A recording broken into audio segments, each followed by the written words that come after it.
আসসালামু আলাইকুম রহমতুল্লাহি ওয়া বারাকাতুহু।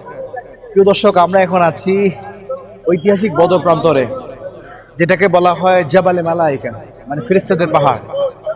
এখানে আল্লাহ পাক অসংখ্য ফেরেশতা নাযিল করেছেন, যেটা আল্লাহ পাক কালামে পাকে বলেছেন, ইয তাস্তাগীথুনা রাব্বাকুম ফাসতাজাবা লাকুম আন্নী মুমিদ্দুকুম বিআলফিন মিনাল মালাইকাতি মুরদিফিন। আল্লাহ পাক বান্দার কথায় সাড়া দিয়ে আল্লাহ পাক অসংখ্য ফেরেশতা এই পাহাড়ের উপর নাযিল করেছেন। এবং সৌদির জমিনে কোথাও কোনো বালির কোনো পাহাড় নাই, শুধু একমাত্র এই বদর প্রান্তরে এই পাহাড়টাই আছে, যেটাকে বলা হয় জাবালে মালাইকা। এটাই শুধু বালির পাহাড়, সব পাহাড় হচ্ছে পাথরের পাহাড়। এই বরকতময় পাহাড়ে আল্লাহ পাক ফেরেশতা নাযিল করেছেন। এখানে হাজার হাজার ফেরেশতা নেমেছেন, নেমে গিয়ে মুসলমানদেরকে সহযোগিতা করেছেন। ৩১৩ জন সাহাবীদের সঙ্গী হয়ে ফেরেশতারা যুদ্ধ করেছেন এবং মুসলমানদেরকে বিজয় ছিনিয়ে এনে দিয়েছেন। এই জায়গা সেই জায়গা যেখানে দোয়া কবুলের জায়গা, বরকতময় জায়গা। এখানে ফেরেশতারা নেমেছেন, মুসলমানদের পক্ষ হয়ে সহযোগিতা করেছেন। এবং ঐতিহাসিক বদর প্রান্তর, যেটা এখান থেকে ঠিক পিছনে ওই জায়গাতে বদর প্রান্তর, সেখানে যুদ্ধ সংগঠিত হয়েছিল।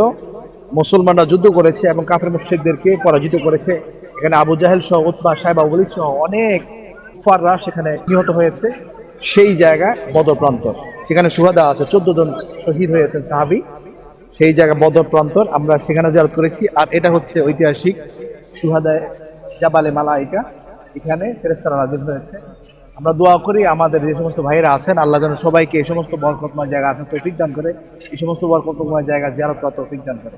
আসসালামু আলাইকুম ওয়া রাহমাতুল্লাহি ওয়া বারাকাতুহু।